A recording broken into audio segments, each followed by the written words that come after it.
Olá, meus irmãos, tudo bem? Como passar a semana? Vamos estudar mais um capítulo do Evangelho do Senhor Jesus. Eu quero falar sobre um episódio muito interessante que está em Mateus capítulo 12, versículo 22. 12, 22. Vamos ver o que está escrito aí? Trouxeram então um endemoniado cego e mudo, e de tal modo o curou, que o cego e mudo falava e via.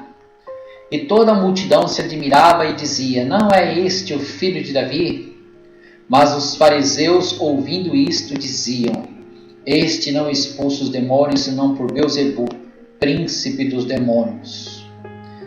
Jesus, porém, conhecendo seus pensamentos, disse-lhes: todo reino dividido contra si mesmo é devastado, e toda cidade ou casa dividida contra si mesma não subsistirá.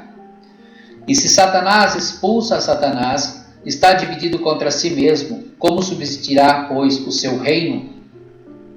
Então veja, o próprio Senhor Jesus está dizendo aqui que Satanás possui um reino. Né? Nós vamos ver que reino é esse. Versículo 27.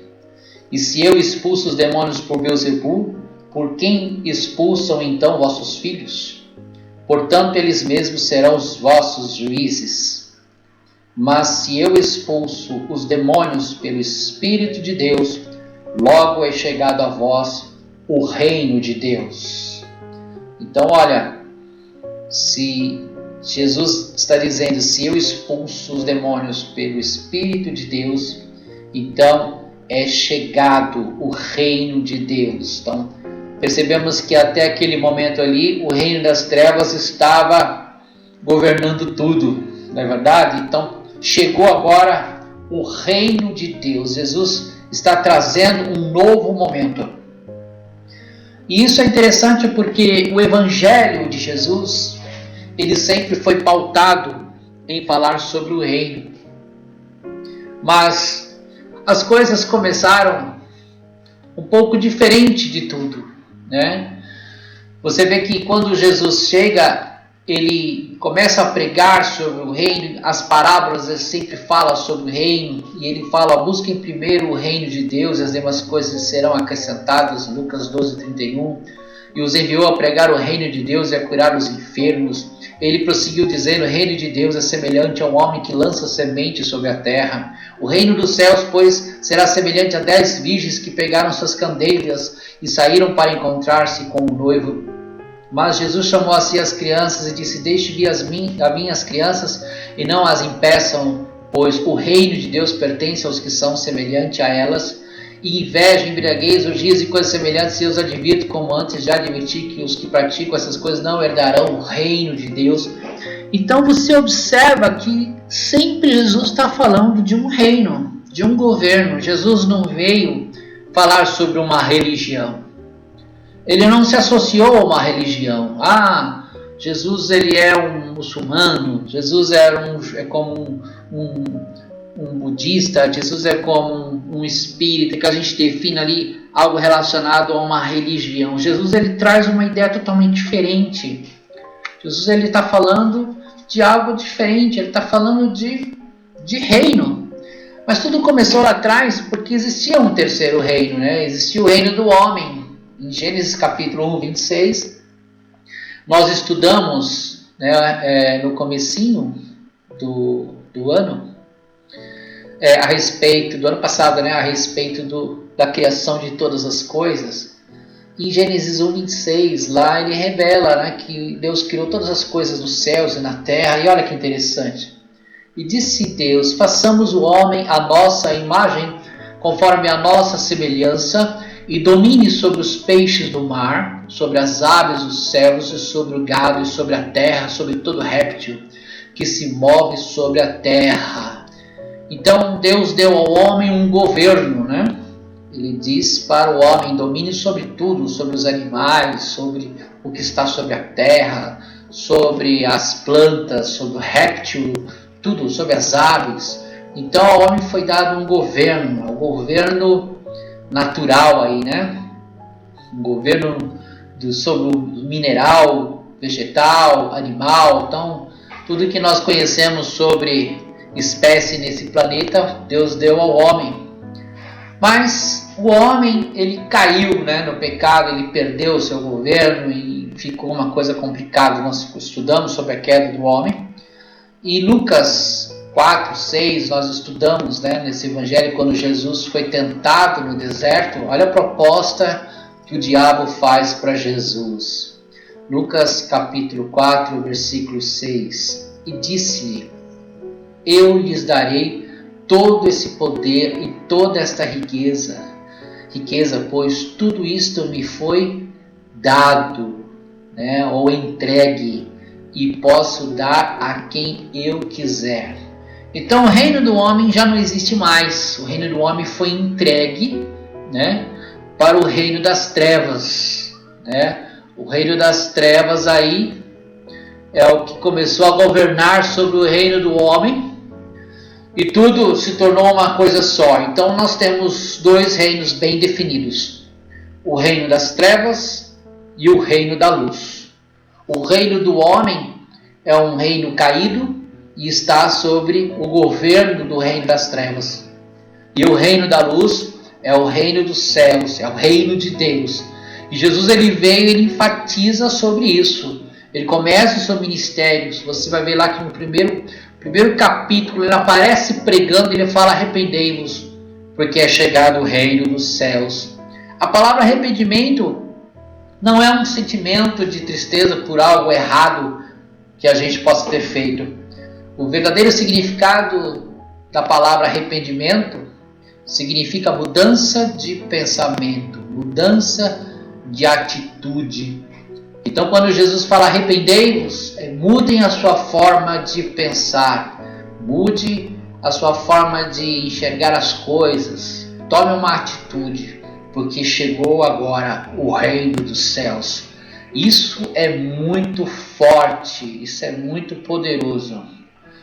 E Jesus, você vai ver que nessa questão de falar sobre o reino, né, ele começou a pregar em vários lugares e chega um certo momento que ele pergunta, né? Ele vai e pergunta: e vocês que dizem quem eu sou? Perguntou Jesus. E Pedro responda: tu és o Messias, ou seja, tu és o Cristo, né? Filho do Deus vivo. Então Messias significa rei ungido, Cristo significa rei ungido, né? Está relacionado a um reino, um governo. Então Jesus, ele não é visto como um profeta, na verdade, né? Porque eles falavam, dizem que tu és profeta, outro fala, estão dizendo por aí que o senhor é Elias, mas na verdade ele é um rei, né? Você vê lá em Salmos, ele é chamado de Rei da Glória, né?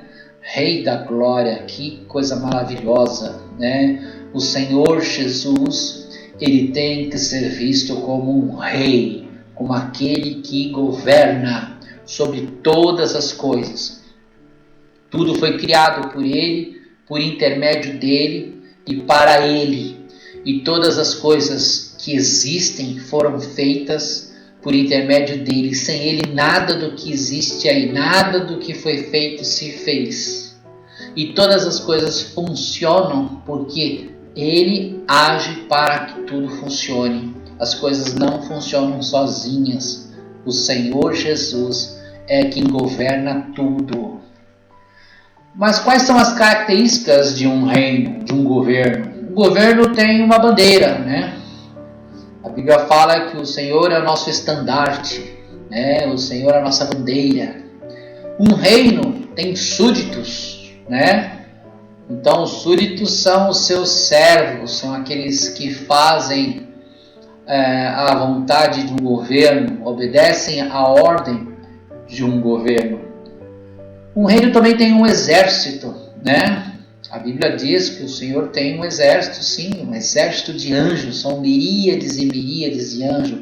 Existe hierarquia nesse mundo angelical, existe arcanjo, existe anjo, existe querubim, existe serafim, existe toda uma estrutura bélica aí nesse governo. No governo também tem leis tem um tribunal de justiça, né? A Bíblia fala que a lei do Senhor é perfeita, né? A lei do Senhor, a justiça do Senhor, o Senhor ele é um juiz, há um tribunal, né? O Apocalipse, a gente vê lá que são abertos os livros na presença do grande trono, do grande juiz. Jesus tem um papel de advogado também, né? Ele que advoga a nosso favor perante uma corte, né? Então, o governo ele tem leis e também o governo tem uma sede de governo, né? Jerusalém, né? Jerusalém era sede de governo no reinado de Davi, e a Nova Jerusalém, que é o que nós conhecemos, estudamos, né, em Apocalipse, será a sede do governo, né, do novo céu e da nova terra. E o governo também tem embaixada, né? A embaixada, ela representa um governo. Então, nessa terra aqui, nesse governo de trevas, governo do diabo, né, que ele reina, Deus instalou uma embaixada aqui, né, que é a igreja. Então, uma embaixada, ela obedece às regras e às leis do seu governo ao qual ela representa. Por exemplo, se você for numa embaixada dos Estados Unidos, então ali dentro a lei é dos Estados Unidos, mesmo estando aqui no Brasil. Então, uma lei, ela está relacionada ao seu país. E nós somos chamados de embaixadores, né? Em 2 Coríntios 5:20, nós somos chamados de embaixadores por isso, olha só. De sorte que somos embaixadores da parte de Cristo, como se Deus por nós rogasse.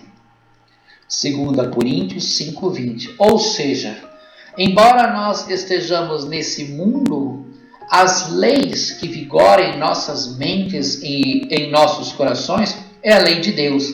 E ele fez esse projeto de uma forma muito inteligente, muito bacana, né? Olha só, isso começou lá em Moisés, né? Lembra que a lei, ela foi dada lá para Moisés, né? Os 10 mandamentos, que é a lei do Senhor, e também lá em Levíticos tem lá um monte de ordenanças e leis que Deus deu. E depois Jesus ele vem, ele muda essa lei, ele faz uma nova aliança, e ele resume a lei em 2: amarás o seu Deus acima de todas as coisas, e ao teu próximo como a ti mesmo, né? Dela depende toda a lei.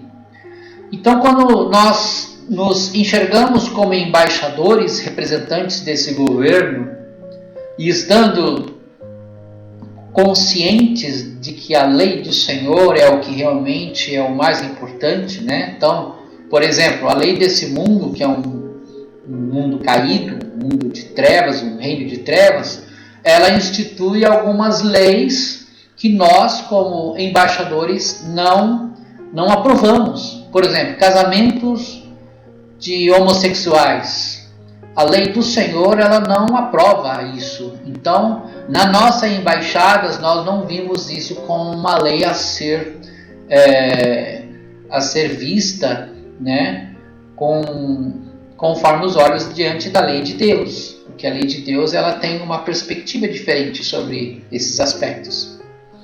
Outra lei que possa até ter no reino das trevas, que a lei do Senhor ela é diferente a respeito de proibição de culto. Tem alguns países que é proibido cultuar a Deus. Então isso vem contra a igreja, vem contra a embaixada, né? E nós somos chamados para adorar ao Senhor, né? Para ter culto é necessário que nós tenhamos a consciência de que a lei do Senhor nos conclama para isso, para prestar culto e glórias ao Senhor. Então, nós temos que compreender algumas coisas a respeito disso. O fato de nós pertencermos a um governo, a um reino, estarmos ligados a uma embaixada, isso nos garante uma autoridade, né? Olha só que interessante. Mateus 12:28. Mas, se é pelo Espírito de Deus que eu expulso demônios, então verdadeiramente é chegado o reino de Deus sobre vós. Ou seja, então, o fato de nós pertencermos a esse reino, nos é passado a autoridade. É como, por exemplo, você vê um guarda de trânsito, né? Ele está ali trabalhando numa rodovia, ele dá uma ordem para uma carreta enorme encostar, e ele vai até lá e ele pede os documentos, ele faz as verificações todas, e o condutor do veículo ele tem que se sujeitar, tem que obedecer, tem que respeitar, porque ele está portando uma farda, né? Está com uma roupa ali que mostra uma autoridade, representa uma autoridade, né? Então, um policial, ele está vestido de uma autoridade. O fato de nós estarmos ligados ao reino dos céus, o fato de nós pertencermos a esse reino, Deus nos reveste de uma autoridade. Então veja, o diabo ele não tem medo de religioso, né? O diabo ele tem medo, ele vai respeitar o cristão que tem uma autoridade de Deus, um cristão verdadeiro. Porque ser religioso é muito fácil, né? O religioso ele representa uma organização social, ele pode ter até fins filantrópicos, ajudar a viúva, ajudar o orfanato, ele pode se esforçar em ser bonzinho, né? Ele está ali cumprindo tudo direitinho, os dogmas, né? Aquilo que a igreja manda fazer.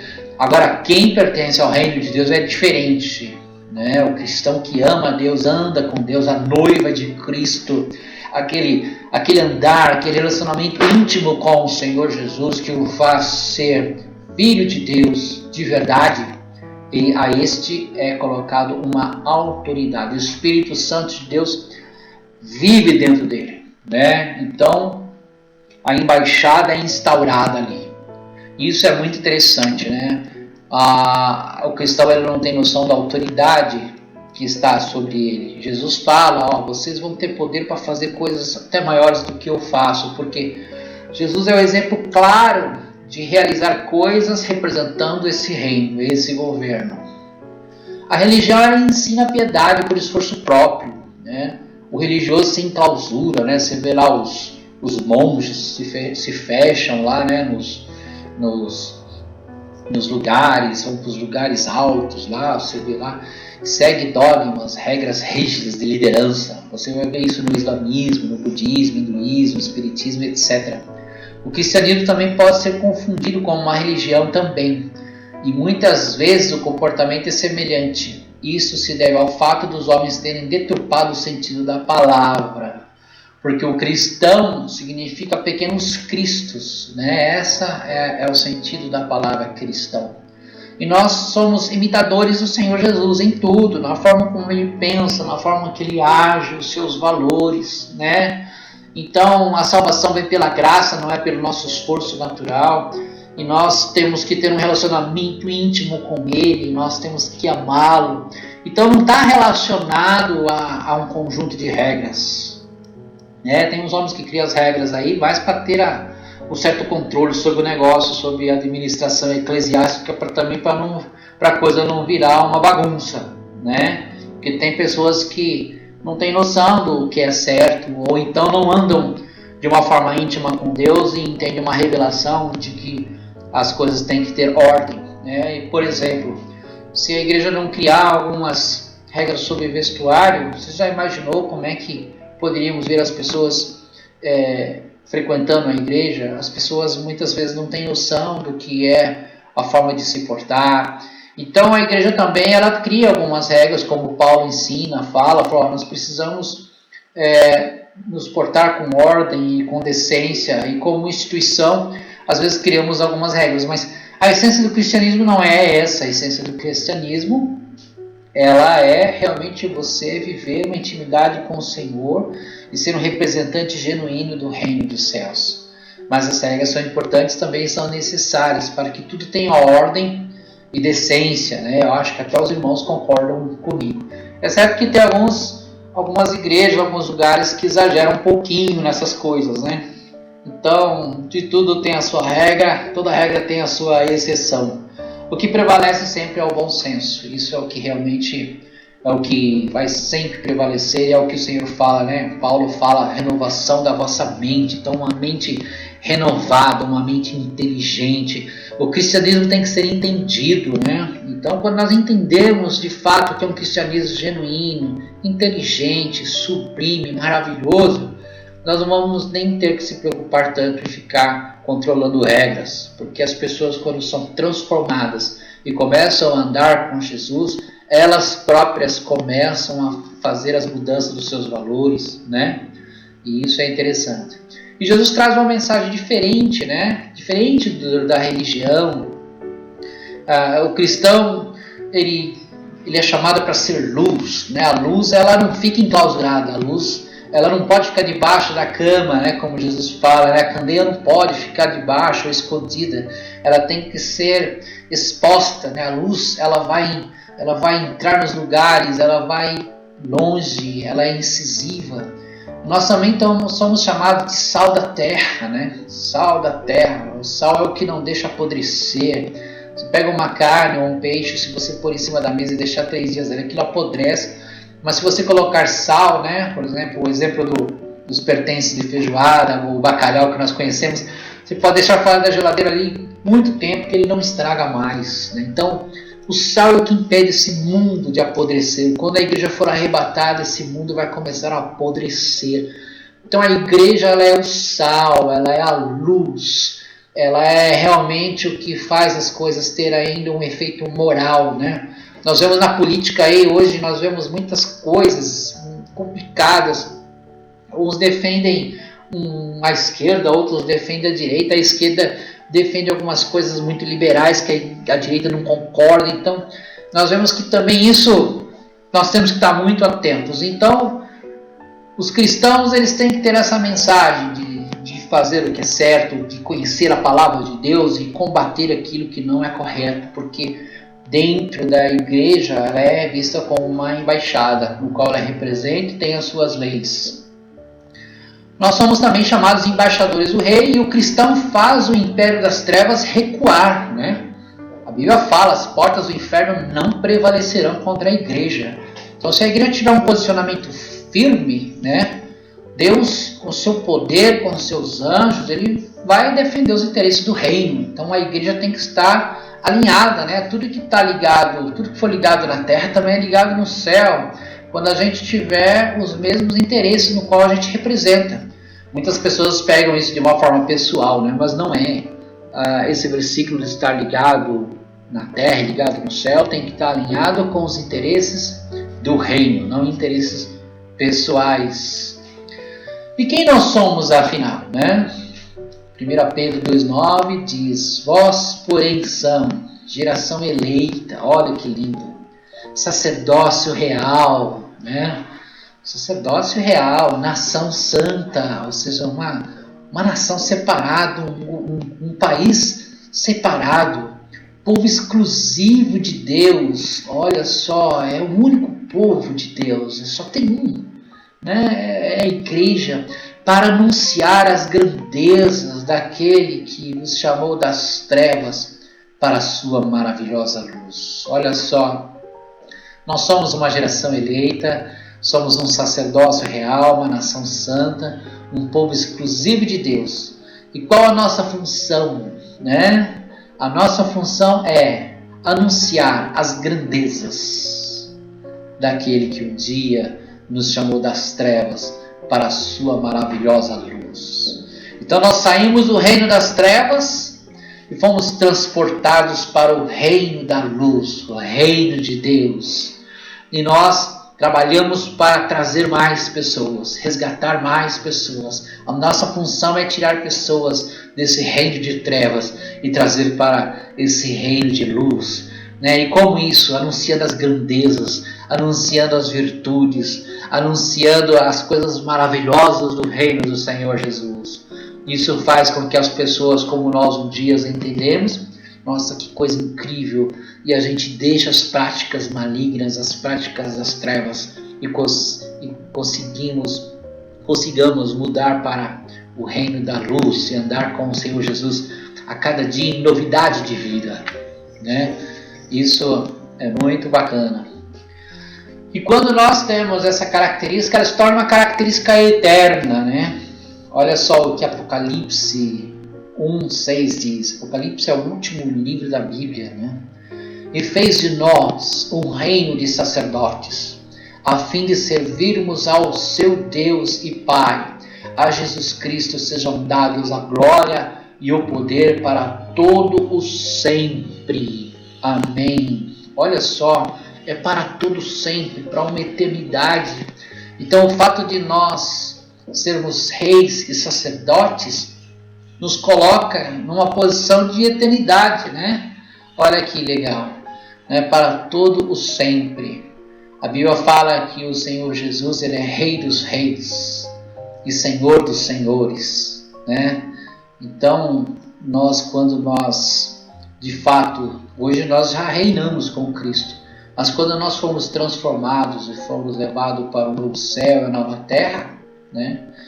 O Senhor vai nos dar atribuições de reis e sacerdotes, vamos ter atribuições para governo, e isso é algo eterno. E você, qual reino você pertence, né?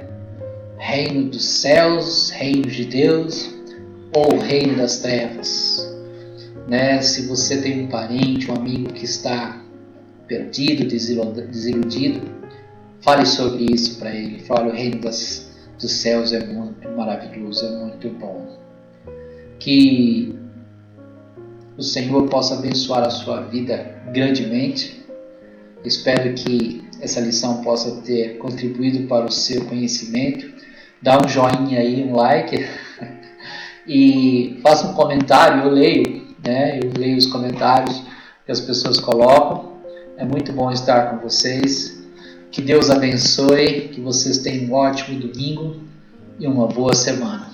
Semana que vem estaremos aqui novamente. A graça e a paz, hein, amigos. Deus abençoe.